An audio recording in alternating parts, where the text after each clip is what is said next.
आज इतनी देर हो गई आने में। हाँ, बारिश बहुत हो रही थी तो कुछ देर साए में बैठ गया था। इस आए दिन की बारिश ने तो खेतों को तबाह कर दिया। इस जगह पर हमेशा से मसला है। अगर ऐसे ही चलता रहा तो हमारा गुजारा तो बहुत मुश्किल हो जाएगा। अब हम क्या करेंगे? मैंने सोचा है कि अब हम दोनों इस गांव को छोड़कर थोड़ा दूर चले जाएंगे, जहां इतनी बारिश ना होती हो। सुरेश उसकी बीवी दूसरे गांव के लिए निकल गए।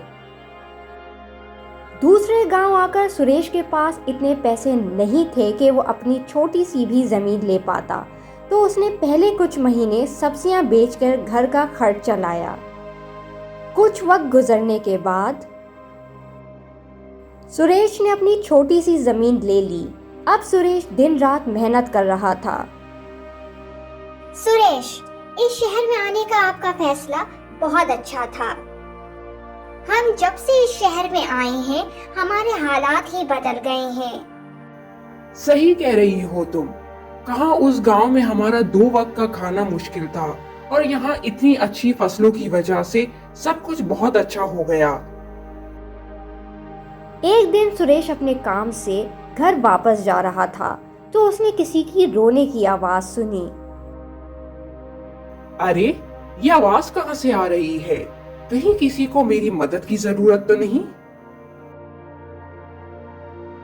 सुरेश ने देखा कि वहां एक राजकुमारी उदास खड़ी है। राजकुमारी, क्या मैं आपकी कोई मदद कर सकता हूँ? मेरी तुम में से कोई मदद नहीं कर सकता। ऐसी क्या बात है जो आप इतनी डरी हुई हैं? मैंने जब भी किसी को मदद के लिए बुलाया तो लोग मेरा मसला सुन के भाग गए। आप घबराएं नहीं राजकुमारी, मुझे बताएं, मैं आपकी जरूर मदद करूंगा। मेरा भाई राजकुमार मुकेश एक जादूगरनी की कैद में है। उसे वहां से कोई नहीं छुड़ा सकता। हर कोई इस जादूगरनी से डरता है। आप मुझे बताएं कि राजकुमार कहाँ कैद है। मैं जरूर आपकी मदद करूंगा।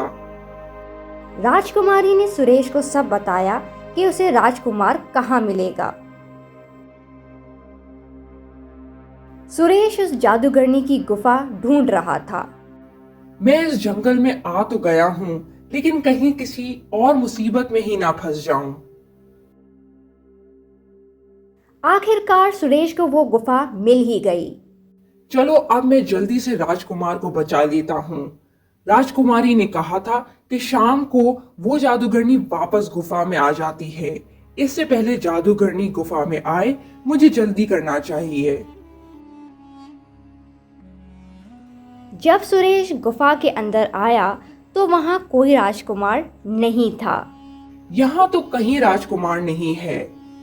कहीं उस राजकुमारी ने मुझे फंसा तो नहीं दिया? अचानक वहां एक चूहा आ गया। तुम कौन हो और यहाँ क्या कर रहे हो? चूहे को बोलते देखा सुरेश हैरान रह गया। मैं एक राजकुमार को ढूंढ रहा हूँ। क्या तुम्हें पता है कि वो राजकुमार कहाँ है? उसकी बहन बहुत परेशान है। चूहे ने कहा, मैं ही वो राजकुमार हूँ। मुझे उस जादूगरनी ने चूहा बना दिया है ताकि मैं कभी अपने लोगों में वापस नहीं जा पाऊं। अगर तुम मेरी मदद करना चाहते हो तो तुम्हें यहाँ रखी किताब का कोड ढूंढना पड़ेगा। इस किताब में लिखे मंत्र को सुन के मैं पहले जैसा हो जाऊंगा। जो करना है जल्दी करना, वरना मेरे साथ तुम भी फंस जाओगे। आप फिक्र नहीं करें राजकुमार, मैं जल्द ही कुछ करता हूँ। सुरेश उस नंबर को हर जगह ढूंढ रहा था। पता नहीं उस आदमी को वो नंबर मिला भी होगा या नहीं, या कहीं भाग तो नहीं गया मुझे छोड़ के। अचानक सुरेश को दीवार पे 11 नंबर लिखा मिला। मैंने हर जगह वो कोड ढूंढ लिया।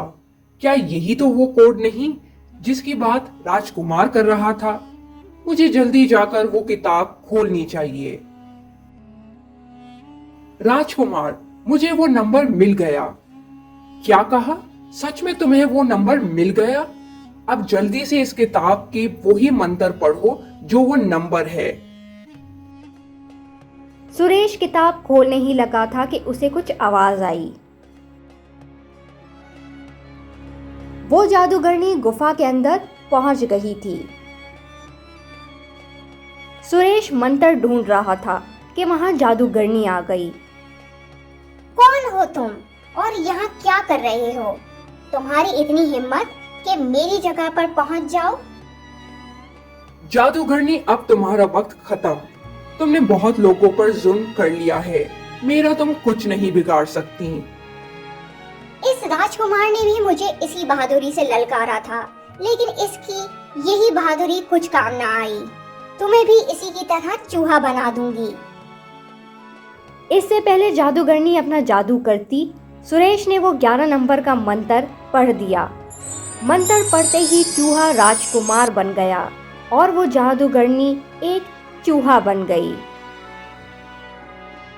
तुम्हारा बहुत बहुत शुक्रिया कि तुमने मेरी मदद की। शुक्रिया की कोई बात नहीं राजकुमार। इस जादूगरनी की जुल्म का कोई ना कोई अंत तो होना ही था।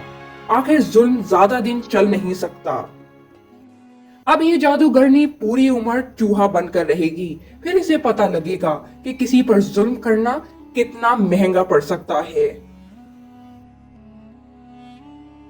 मेरे भाई राजकुमार, आप आ गए। मैं आपको देख के बहुत खुश हुई हूँ।